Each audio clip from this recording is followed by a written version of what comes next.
하나님 말씀 요한복음 6장 9절. 여기에 보리빵 5개와 물고기 2마리를 가지고 있는 한 아이가 있습니다. 그러나 이렇게 많은 사람에게 그것이 무슨 소용이 있겠습니까? 아멘.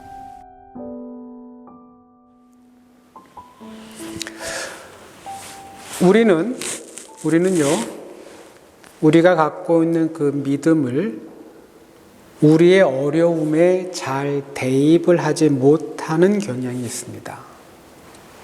우리의 믿음을 우리의 어려움에 잘 대입을 못하는 경우가 많아요. 다른 말로 표현하면 우리는 우리의 믿음과 우리의 어려움을 잘 연결하지 못합니다. 어쩌면 그 이유는 우리는 우리의 믿음을 굉장히 작고 반면 우리의 어려움은 굉장히 크다고 생각하기 때문입니다. 믿음을 작게 본다는 건, 믿음을 작다고 생각하는 건요, 믿음이 별 힘이 없는 것으로 취급하는 것이고, 반면 우리가 마주하고 있는 어려움을 크게 본다는 건 우리가 직면한 어려움은 정말 해결하기 힘든 어려운 문제로 강하게 믿고 있다는 의미입니다. 결국 자신에게 믿음이 있다고 생각을 해도, 내가 교회를 다니고 신앙생활을 하고 믿음이 있다고 해도 자신이 직면한 문제를 풀어가는 데는 믿음이 별 소용이 없다고 미리 짐작을 하는 겁니다. 가장 선명한 예를 들 수 있습니다. 가장 선명한 예는 이겁니다. 만약 여러분과 저에게 10억 이상의 은행 잔고가 있다면 어쩌면 우리가 가지고 있는 모든 문제를 해결할 수 있다는 확신이 생길 겁니다. 확신이. 근데요, 믿음은 아닙니다. 믿음은 아니에요. 우리한테 믿음과 문제는 별개입니다. 믿음이 천국에 입장할 때 나중에 필요할 수는 있어도 지금 당장 나의 어려움을 돌파하는데 그 믿음이 그렇게 필요하다고 확신하지는 않습니다. 우리의 믿음과 우리의 현실 사이에는 간격이 존재합니다. 이 간격을 보여주는 사건이 요한복음 6장에 기록되어 있습니다. 예수님께서는 갈릴리 호수를 가운데 두고 배를 타시고요, 어느 날은 호수 건너편, 어느 날은 배를 타고 호수 이쪽 편에 오셔서 하늘나라의 복음을 전하고 계십니다. 예수님 당시에 이스라엘을 다스리는 왕은 한 명이 아니었습니다. 이스라엘을 다스리는 왕은 한 명이 아니었어요. 물론 우리가 알고 있는 총독은 있었죠. 본디오 빌라도 총독이 있었습니다. 근데 총독은 로마가 임명한 사람이었고 이스라엘 전체 지역을 3지역으로 나눠서 각각의 3명의 왕들이 존재했습니다. 이 3사람 모두가 이스라엘 사람은 아니었습니다. 이 3사람 모두 에돔 출신의 사람입니다. 에돔. 여러분, 에돔이 누구입니까? 여러분이 이렇게 알고 있듯이 에돔은 이삭의 큰아들이며 야곱의 쌍둥이 형이었던 에서의 별명입니다. 야곱과 에서의 사이가 그렇게 좋지 않았던 것처럼 유대인들과 에돔 사람들도 사이가 그렇게 좋지 않았습니다. 이런 불편한 관계를 알고 있는 로마 정부는 에돔 출신을 선택을 해서 유대인들이 반역을 꿈꾸지 못하게 폭력적으로 다스렸습니다. 유다와 사마리아, 지도상에서 붉은 지역을 통치하는 왕은 헤롯 아켈라오입니다. 헤롯 아켈라오. 요단강 북동쪽, 저 초록색 지역을 통치하는 왕은 헤롯 필립 2세입니다. 필립 2세. 그리고 갈릴리와 요단강 동쪽 중앙지역, 즉 저 푸른 지역을 다스리는 왕이 바로 헤롯 안디바입니다. 헤롯 안디바. 여러분 예수님이 이스라엘이라는 그 넓은 공간에서 굳이 이스라엘을 선택하신 분명한 이유가 있습니다. 하나님의 아들로 육신의 몸을 입고 이 땅에 오신 예수님이 3년의 그 짧은 공생애를 시작하셨던 그 곳이 갈릴리인 이유는 분명한 이유가 있습니다. 갈릴리, 사람들이 사는 땅 가운데서 가장 고통스럽고 가장 절망적인 땅 가운데 한 곳입니다. 헤롯 가문에서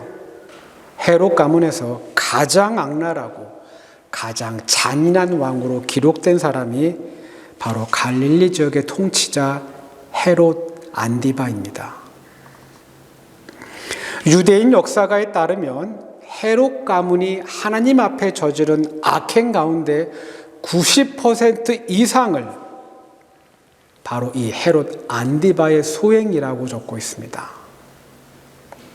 갈릴리를 가장 어두운 곳으로 만든 장본인 바로 헤롯 안디바입니다. 그는 자신의 동생이요 로마 정부의 미움을 받아 권력에서 추락하자 그의 아내를 빼앗습니다. 그의 아내를 빼서요. 요단강 근처에서 사역하던 세례 요한이 이 소식을 듣고 그건 잘못된 일이라고 지적하자 헤롯 안디바는 그를 붙잡고 결국 자신의 생일날 세례 요한을 참수합니다.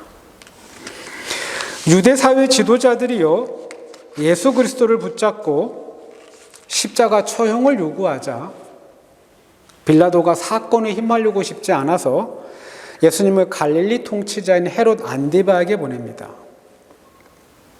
안디바가 예수님을 마음껏 비웃습니다.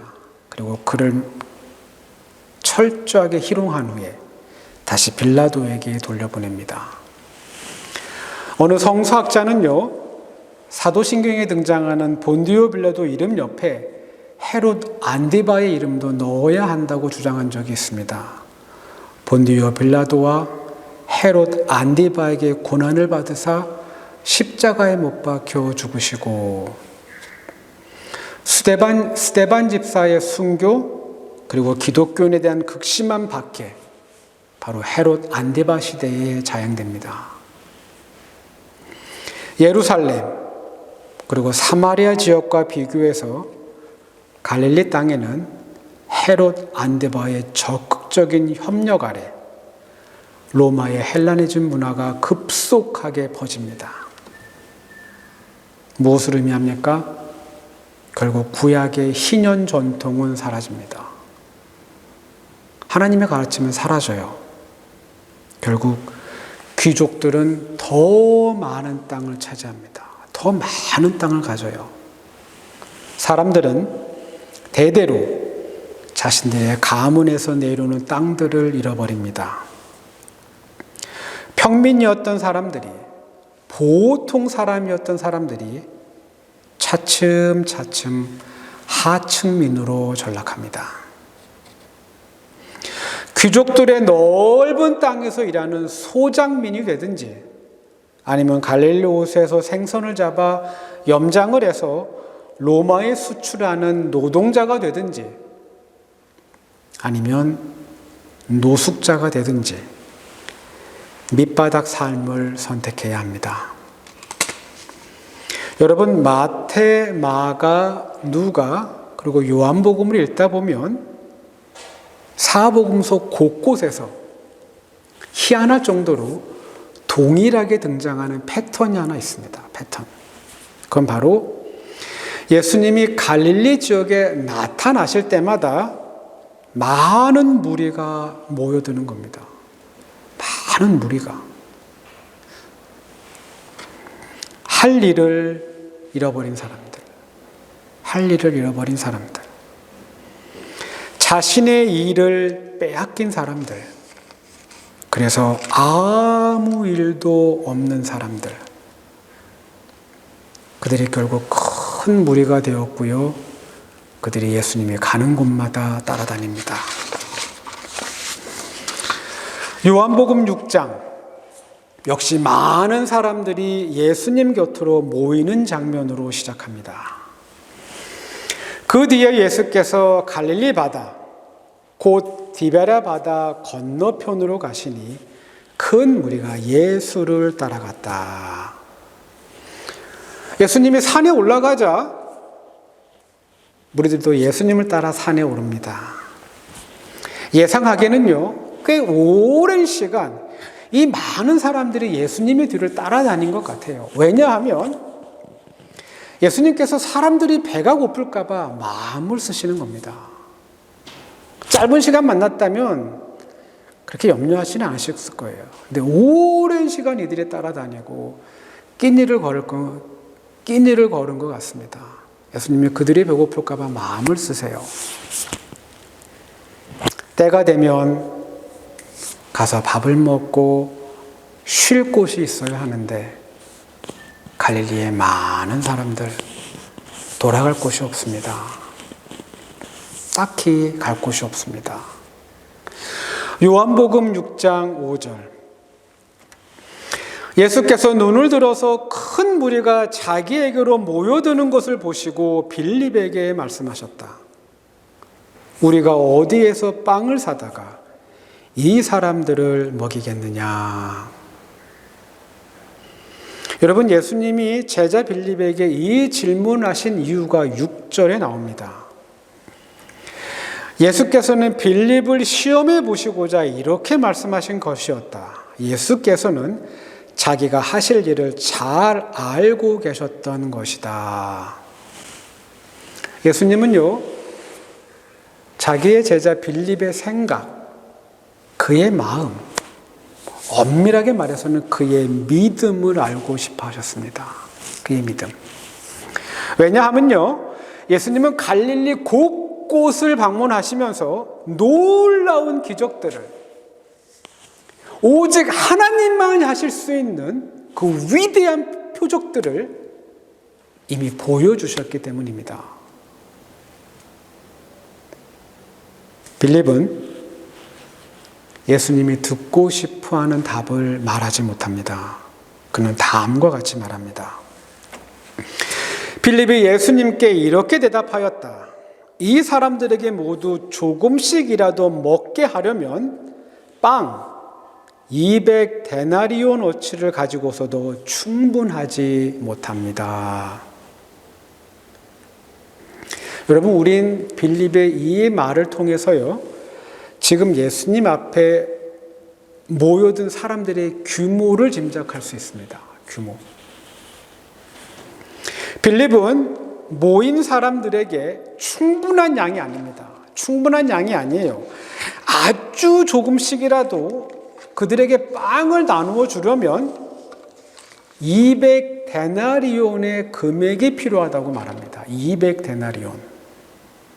물론 빌립의 말처럼 이 돈을 갖고 있어서 빵을 사더라도, 이들한테 빵을 주도 그 빵은 충분하지 않은 양입니다. 사람들은 여전히 배가 고플 겁니다.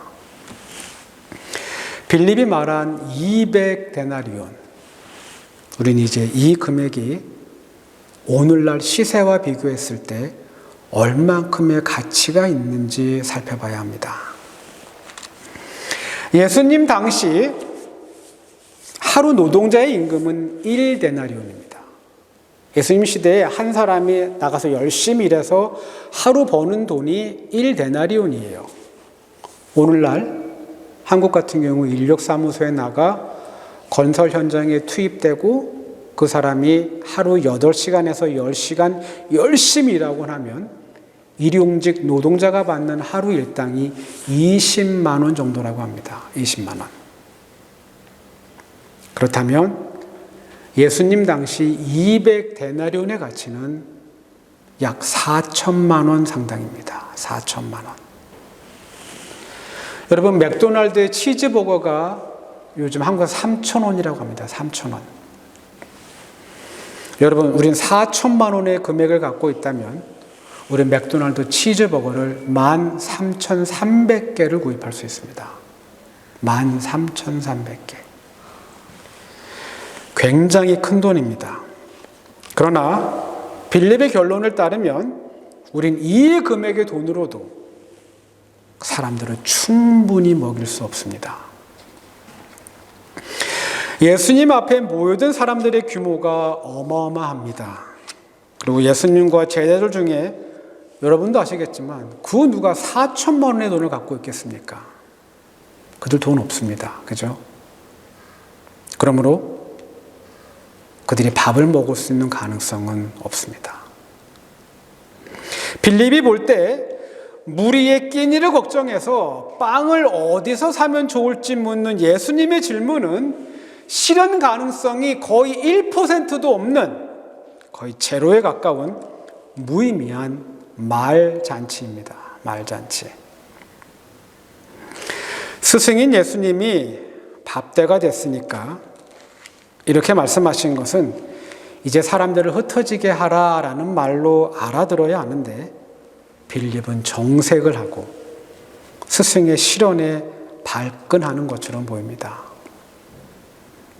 이 어색한 분위기에 다른 2명의 제자들도 끼어듭니다. 물론 이들도요, 빌립과 거의 같은 생각을 가지고 있습니다. 다른 2명의 제자가 예수님에게 말합니다. 제자 가운데 하나이며 시몬 베드로와 형제가 아닌 안드레가 예수께 말하였다. 여기에 보리빵 5개와 물고기 2마리를 가지고 있는 한 아이가 있습니다. 그러나 이렇게 많은 사람에게 그것이 무슨 소용이 있겠습니까? 분위기를 바꾸고 싶었지만 예수님의 실언이 그 스승의 말도 안 되는 생각이 다시 한번 확인이 되는 순간입니다. 여러분, 빌립, 베드로, 안드레의 모습이 바로 정확하게 우리의 모습입니다. 정확하게 우리의 모습이에요. 여기에 보리빵 5개와 물고기 2마리를 가지고 있는 한 아이가 있습니다. 그러나 이렇게 많은 사람에게 그것이 무슨 소용이 있겠습니까? 여러분, 이 문장에서 몇 가지 단어들을 바꿔보겠습니다. 새로운 문장은 다음과 같습니다. 여기에 우리의 믿음이 있습니다. 그러나 이렇게 우리의 큰 문제에 그것이 무슨 소용이 있겠습니까? 우리의 믿음은 우리의 문제와 어려움에 아무런 영향력을 행사할 수 없다고 우리는 확고하게 믿으며 살아갑니다. 그래서 우리의 믿음과 우리의 문제는 거의 평행선을 달립니다. 이 둘이 만나는 경우는 거의 없습니다. 그래서 우리의 삶에 희망이 없는지 모릅니다. 당연하죠. 보리빵 5개와 물고기 2마리로 어떻게 13,300명의 사람들을 먹일 수 있겠습니까? 그죠? 또한 빵을 살 수 있는 4천만 원 상당의 돈을 그 누가 가지고 있겠습니까? 문제를 해결할 수 있는 방법은 없습니다. 당연히 문제는 점점 더 심해지고 풀리지는 않을 겁니다. 결국 희망은 없습니다. 답은 없습니다. 바로 이게 빌립, 안드레, 베드로, 그리고 바로 우리의 생각이며 모습입니다. 그러나 꼭 기억하시기 바랍니다. 꼭 기억하시기 바랍니다. 여러분과 제가 갖고 있는 믿음은 그렇게 하찮은 게 아닙니다. 그렇게 하찮고 보잘것없는 게 아닙니다. 우리의 믿음이 보이지 않는다고 해서 작거나 볼품이 없는 그런 게 절대 아닙니다. 우리의 믿음은 우리가 마주하고 있는 그 어떤 문제도 해결할 수 있습니다. 해결할 수 있습니다. 만약 우리가 예수 그리스도를 믿는다면, 우리가 그분을 내 삶의 주인으로 믿고 있다면, 우리는 그분의 질문에 다음과 같이 대답을 해야 합니다. 우리가 어디에서 빵을 사다가 이 사람들을 먹이겠느냐? 우리가 어떻게 이 문제를 해결할 수 있겠느냐? 예수 그리스도의 이 같은 질문에 우리는 다음과 같이 대답할 수 있어야 합니다. 우리 혼자만의 힘으로는 감당할 수 없습니다. 그러나 주님과 함께 한다면 이겨낼 수 있습니다. 우리에게 능력은 없지만 주님에겐 죽음조차 이긴 힘이 있기 때문에 우린 감당할 수 있습니다. 우린 할 수 없지만 주님은 하실 수 있습니다. 만약 우리의 입술에 이 같은 고백이 있고 우리의 마음에 이 같은 믿음이 있다면 우리는 우리 앞에 놓인 문제들을 해결할 수 있습니다. 여러분, 우린 요한복음 6장의 결과를 이미 너무나 다 잘 알고 있습니다. 어떤 일이 벌어집니까? 예수님이요, 그 어마어마한 사람들을 자리에 앉게 합니다. 자리에 앉게 합니다. 그 예수님이 그 작은 아이가 가져온 빵을 예수님의 손에 들고 하늘을 향해 그분이 기도합니다. 그리고요, 사람들 모두에게 그들이 원하는 만큼, 그들이 먹고 싶은 만큼 나누어 줍니다. 성경은 기록합니다. 이제 사람들 모두가 배부르게 먹었다. 우리에게 믿음이 있습니다. 그러나 우리의 문제에 그것이 무슨 소용이 있겠습니까? 만약 우리가 여전히 이런 고백을 하고 있다면 우리의 문제는 절대 풀리지 않을 겁니다. 점점 더 심해질 겁니다. 우리의 믿음은, 여러분이 갖고 있는 믿음은 여러분의 문제, 우리의 문제를 해결하는 데 반드시 필요합니다. 왜냐하면 우린 할 수 없습니다. 그러나 우리의 주인 되신 예수 그리스도는 하실 수 있기 때문입니다. 그분이 해주실 것을 믿고 믿는 겁니다. 그게 믿음이에요. 그분이 해주실 것을 믿고 그분의 도움과 그분의 은총으로 그리고 그분의 능력으로 삶의 매 순간을 살아가는 우리 모두가 되기를 바랍니다. 기도합니다.